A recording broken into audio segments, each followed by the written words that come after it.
Tantor Audio, a division of Recorded Books, presents The Time Paradox, the new psychology of time that will change your life, by Philip Zimbardo and John Boyd, narrated by Matthew Josdal. Prologue, by Philip Zimbardo and John Boyd. We welcome you to what we hope will be an exciting journey of discovery, as you learn new things about yourself and about more effective ways of living. Since the first publication of The Time Paradox, many have shared with us their enthusiasm for its insights. In this book, we make apparent a rather simple lesson about the role of time in our lives, and the enhanced self-understanding that stems from this knowledge. In this new prologue, and later in the epilogue, we want to mention some recent discoveries that have been made since we wrote the book, that will tie together some of the themes of our book and point to what the future may hold in these very uncertain times. Life is all about making decisions. Some big, some little, some mundane, some vital to your existence. Important decisions move from being internal mental processes to triggering overt actions. The core of your life can be reduced to two types of actions, those taken and those not taken. Each action, whether taken or not taken, is associated with positive and negative consequences, with specific emotions, and with a sense of self-regard. We are filled with joy and pride by our actions that turned out to have good consequences. We are filled with regret and distress for actions we avoided, but realize that we should have taken. Similarly, we feel wise and prudent for having decided to avoid taking action that proved to have negative consequences for others. Finally, we feel dumb and foolish when we have done something that we later realize we should not have done. What is missing from these mental calibrations are the mental decisions that generated our go, no-go actions. What caused us to do one thing and not another? We all want to feel joy, pride, wisdom, and prudence, and we don't want to act in regrettable or dumb ways. So it is vital that we understand the mental dynamics that influence our underlying decisions. Action taken, good outcome, joy and pride. Bad outcome, dumb and foolish. Action not taken, good outcome, regret and distress. Bad outcome, wise and prudent. Imagine now that almost all of your mental decisions are influenced by something else that's going on in your mind, but you are totally unaware of it. Your biased time perspective. Time perspective is the psychological term for the process by which each of us sorts out our personal experiences into temporal categories or time zones.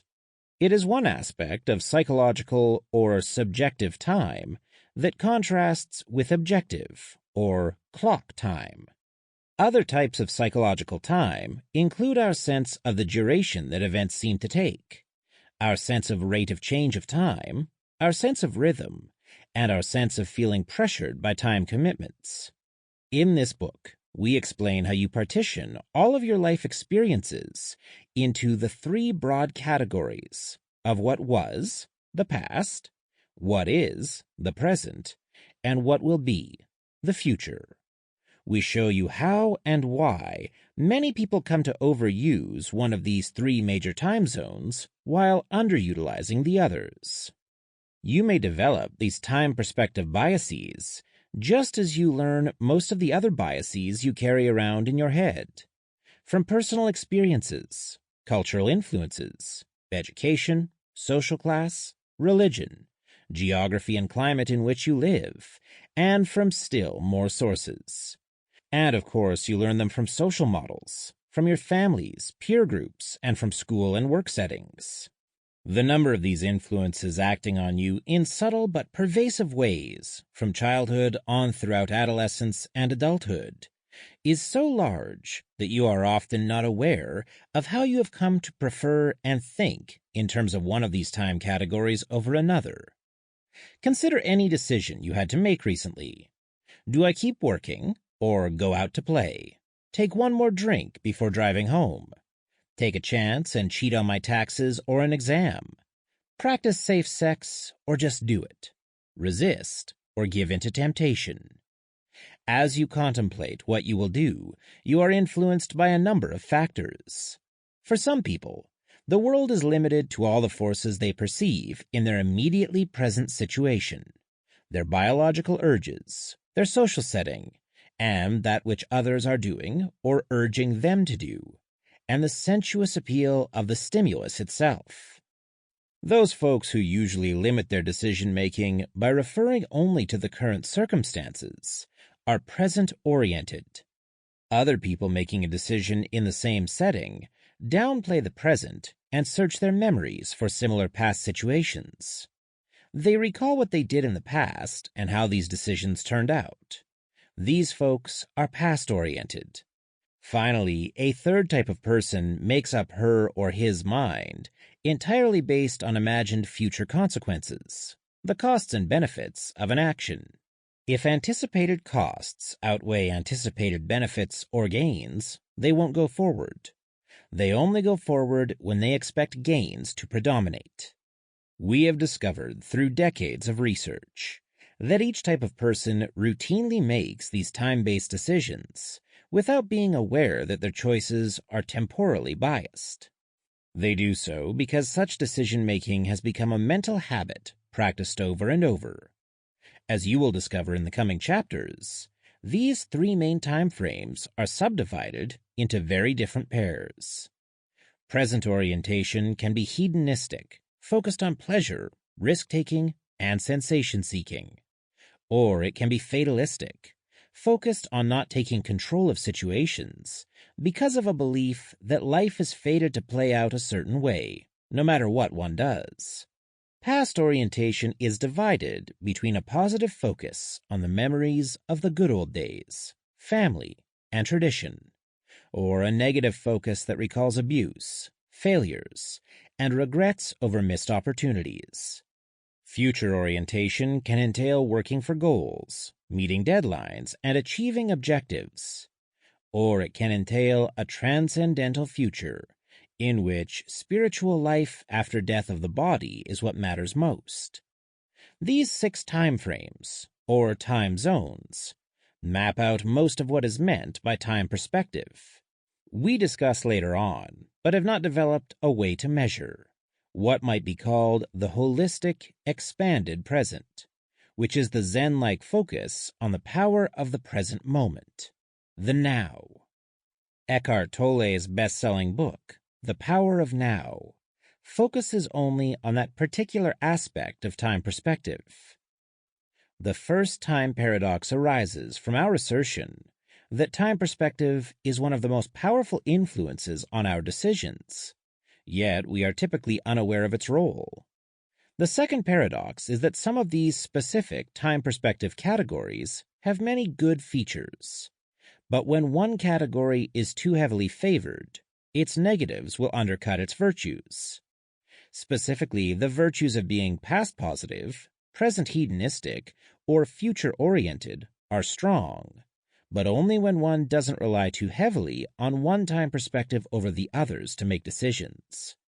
Past negative and present fatalism are mainly damaging time perspectives, so we encourage you to make major changes in your life if you are high on either dimension. Talking about change, we should make clear up front that we believe time perspectives are learned, not inborn, and like all learned behaviors, they can be relearned and modified to make them work in a more ideal way. We all have the power to adjust our time biases to optimize our decision-making processes and improve our lives. We hope that by listening to our book, you will gain these significant take-home messages. Become aware of your personal time perspective profile. Become more sensitive to the ways in which your decisions have been and are influenced by that profile. Realize how your social and business relationships are affected unconsciously by it. And finally, appreciate the ideal profile for which we should all strive. The ideal time profile is a balance of being high on the past positive, moderately high on the present hedonistic and future, and low on the past negative and present fatalistic time perspectives. Such a balance generates the combined strengths of these time frames without any of the negatives of their excesses.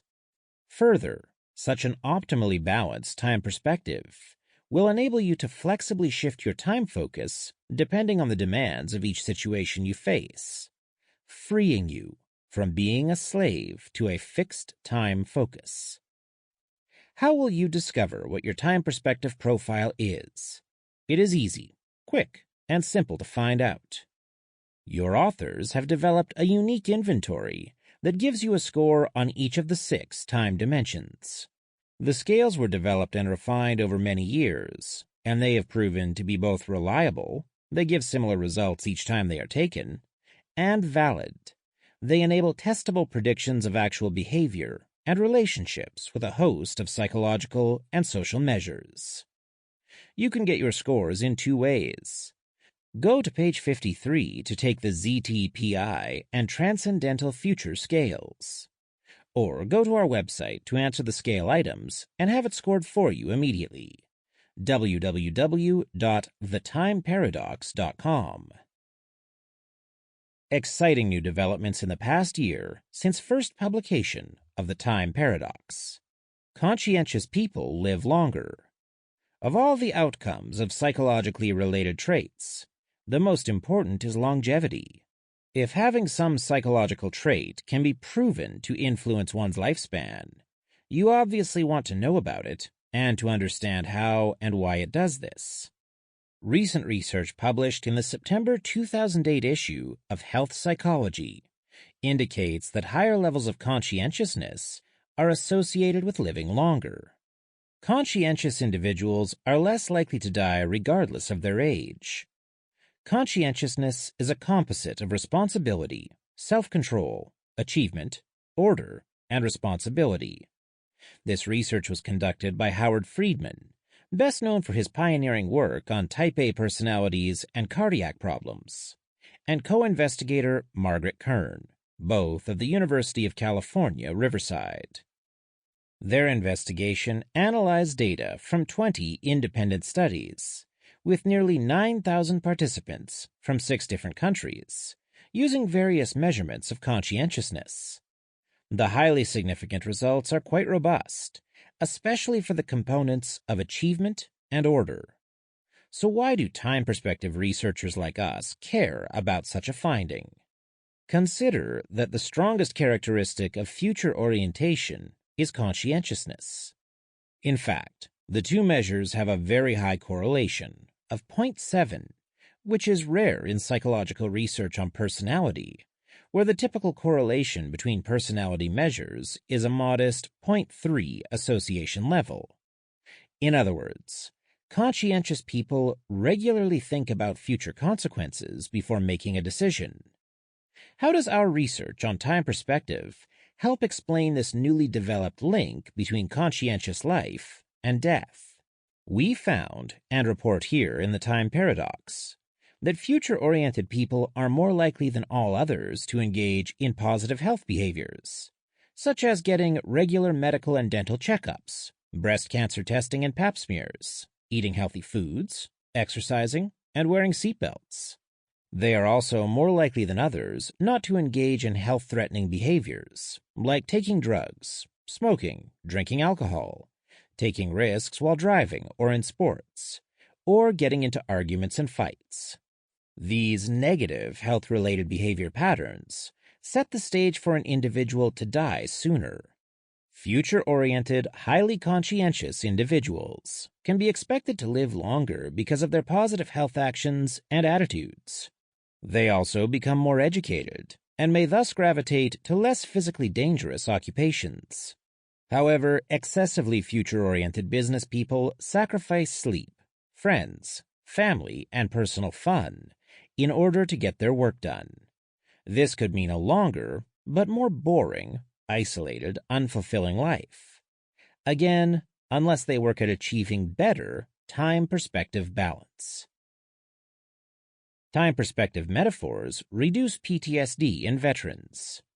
Following a recent lecture on time perspective that Phil Zimbardo gave to clinical psychologists at the Hawaii Psychological Association, a therapist reported dramatic effects from using some of our ideas in treating military vets suffering from post-traumatic stress disorder, PTSD.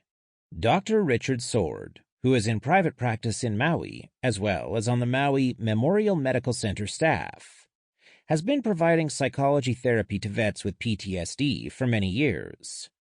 His email note was filled with amazement at the new results he was achieving, utilizing time perspective concepts to help these patients deal more effectively with their PTSD. We quote from a personal email communication to Phil.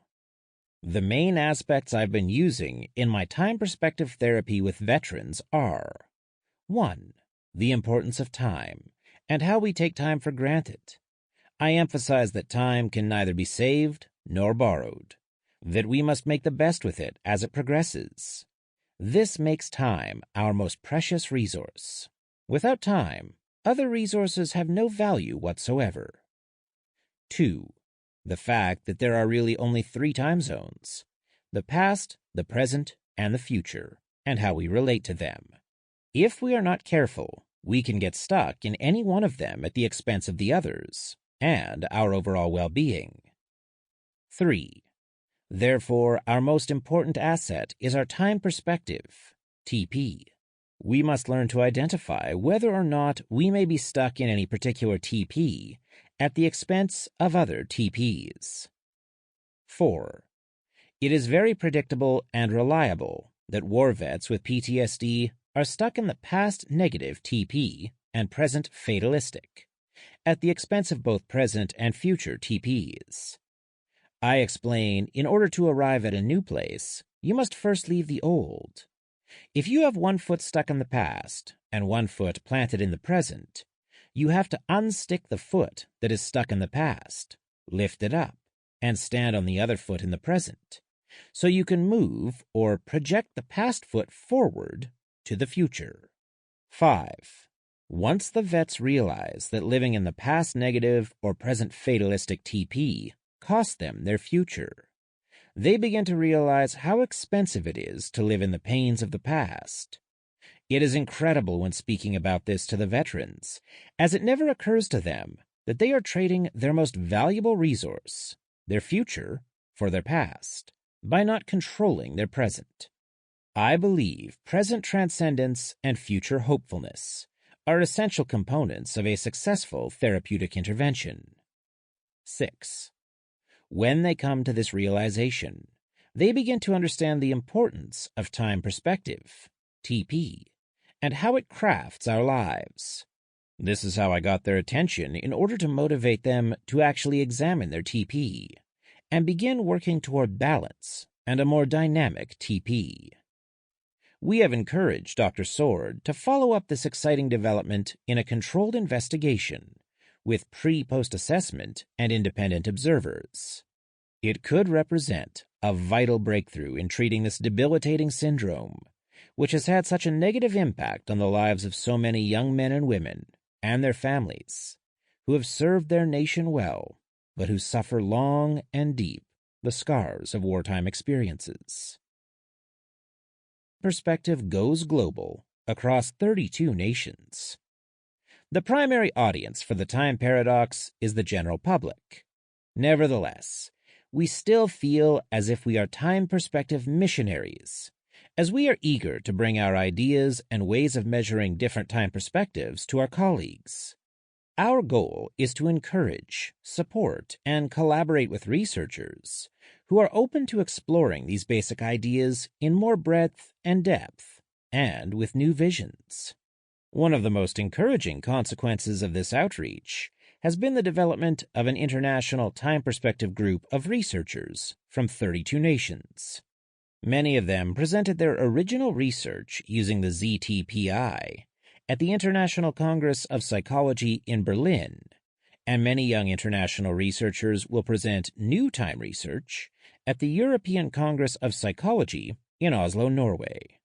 Anna Sirkova from Moscow State University of Psychology and Education, and Nicolas Fuelain of the University of Lyon, France, have taken leading roles in organizing dozens of translations of our scale and compiling a 20-nation cross-cultural compendium of the emerging research. In addition, a wonderfully rich website has been developed for this international group, which one may wish to visit. TimeOrientation.com, a website on future thinking, time psychology, and time perspective. We authors are delighted that you are hearing our book and are about to embark on your adventure into the new world of time perspective. We hope you will be entertained along the way while you learn the profound ways that shaping your time perspective will enrich your life and your well-being. Part 1. The New Science of Time. How Time Works. 1. Why Time Matters. Your time is finite. In the 18th century, a secretive sect of men created a gruesome memorial to the importance of time in the dim, dusty basement of Santa Maria della Concezione, a nondescript church at the top of the Spanish Steps in Rome. Like the great St. Peter's, which towers nearby, the cramped walls of Santa Maria della Concezione are covered with individual tessera from which transcendent mosaics emerge. Unlike those in St. Peter's, the decorative tessera adorning the narrow confines of Santa Maria della Concezione are made not of colored glass, but of discolored human bone. Hundreds of stacked skulls form Roman arches. Thousands of individual vertebrae create intricate mandalas. Smaller bones, perhaps from hands and feet, form chandeliers replete with light bulbs. The complete skeleton of a small boy dangles from the ceiling, holding the scales of justice in its bony hands. And fully dressed monks with withered skin still intact wait in reflective poses for eternity. The sheer spectacle is at once terrifying and enthralling. Capuchin monks, better known for giving the name of their distinctive hats to coffee topped with foam, or cappuccino, reinterred 4,000 of their deceased brethren in this basement because their earlier final resting place had become the site of new construction. Despite its solemn content, the almost surreal crypt of the Capuchin monks, with its posed corpses, has the feel of a Hollywood movie set or an exceptionally well-done Halloween display. For most visitors, the crypt is a sight to be seen, not a sight for serious contemplation, and tourists shuffle through it each year, paying less homage to the dead before them than they do to works of art in the nearby Vatican Museum. To someone who is not eager to rush off to the next wonder on his itinerary, a deeper message reveals itself. For instance, when one of your authors, John Boyd, had an unexpected free afternoon to visit the crypt of the Capuchin monks, he noticed an inscription written on the floor at the foot of a pile of bones. What you are, they once were. What they are, you will be. As he read that flowing script of 12 simple words, the past and future burst upon the present. In an instant, the skeletons ceased to be historical curiosities and became fellow travelers on life's fateful journey, our peers. 400 years of sunrises and sunsets, 15,000 days of feasts, famines, wars, and peace no longer separate us, becoming as inconsequential as the color of the monks' dried skin and ivoried bones, the medieval Latin they spoke, or the style of their robes. The inscription strips us of our well-honed psychological ability to ignore, even to deny, the inevitable. Our time on Earth is limited. In the mere blink of the cosmic eye, we will join the billions of our ancestors who have lived, died, and become indistinguishable from the piles of bones in front of us. The crypt is a solemn reminder to the living of our ultimate destiny, while Rome's other attractions display the life's work of some of the world's greatest artists. This crypt stores remnants of the lives themselves. If the bones could talk, they would tell stories of thousands of aspiring Leonardos, Michelangelos, and Raphaels lying there. Yet the crypt's silent message is not an admonition that we prepare for death, but an impassioned plea that we live meaningfully and fully the lives we are living right now. That is the subject of this book, Time and Your Life, how you can strengthen, deepen, and even reinvent your relationship to it by using the exciting new discoveries we have made in our 30-plus years of research on time. We want to share with you a new science and psychology of time that we developed based on personal, scholarly, and experimental investigations. Your personal attitudes toward time and those that you share with people around you have a powerful effect on all of human nature, yet their importance is underappreciated by most people, academics and lay people alike. This is the first paradox of time. Your attitudes toward time have a profound impact on your life and your world, yet you seldom recognize it. In the course of our work, we have identified 6 major attitudes toward time, or time perspectives. We will first help you to identify your personal time perspectives, and then we will offer exercises designed to expand your time orientation and to help you make the most of your precious time.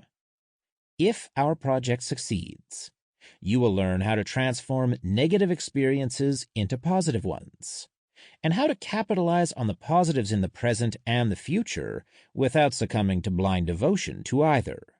Therein lies a second key paradox of time.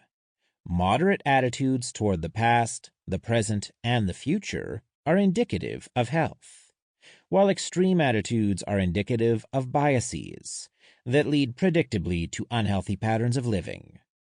Our goal is to help you reclaim yesterday, enjoy today, and master tomorrow. To do so, we'll give you new ways of seeing and working with your past, present, and future. Over 3 decades, we have given our questionnaires to more than 10,000 people. Colleagues of ours in more than 15 countries around the world have used it with several more thousands.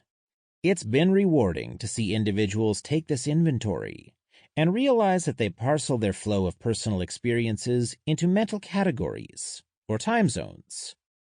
After we present the broad strokes of our discoveries in Part 1, we'll get into how to use these perspectives for better health, more profitable investments, a more successful career and business, and more enjoyment of your personal relationships. We hope that our discoveries will allow you to find better, different ways of living, freeing you from burdensome, outdated, or tired thoughts and actions to which your old perspective tied you. It's like the classic joke. A guy from the city is walking down a country road past a farm when he sees a farmer feeding pigs in a highly unusual manner. The farmer is standing under an apple tree, holding up an enormous pig so that the pig can eat as many apples as it wants. The farmer moves the pig from one apple to another until the pig is satisfied. Then the farmer starts again with another pig. The city man watches the farmer feed his pigs in this way for some time. Finally, he can't resist asking the farmer, "Excuse me, I can't help notice how hard it is for you to lift and carry and feed these pigs one by one at the apple tree. Wouldn't it save time if you just shook the tree and let the pigs eat what falls on the ground?" The farmer looks at the city guy with a puzzled expression and asks, "But what's time to a pig? What pigs are you carrying around that you need to let go of?" Before we get into our new psychology of time, we need to talk about the shared culture of time in which we live and challenge some popular myths about time. Hopefully, you'll learn to see when you're looking the wrong way at time and when you can drop an old, heavy pig of an attitude that simply doesn't serve you anymore. Time is the medium in which you live. No man ever steps into the same river twice, for it's not the same river, and he's not the same man. Heraclitus. If one of the Capuchin monks awoke from... Sample complete. Ready to continue?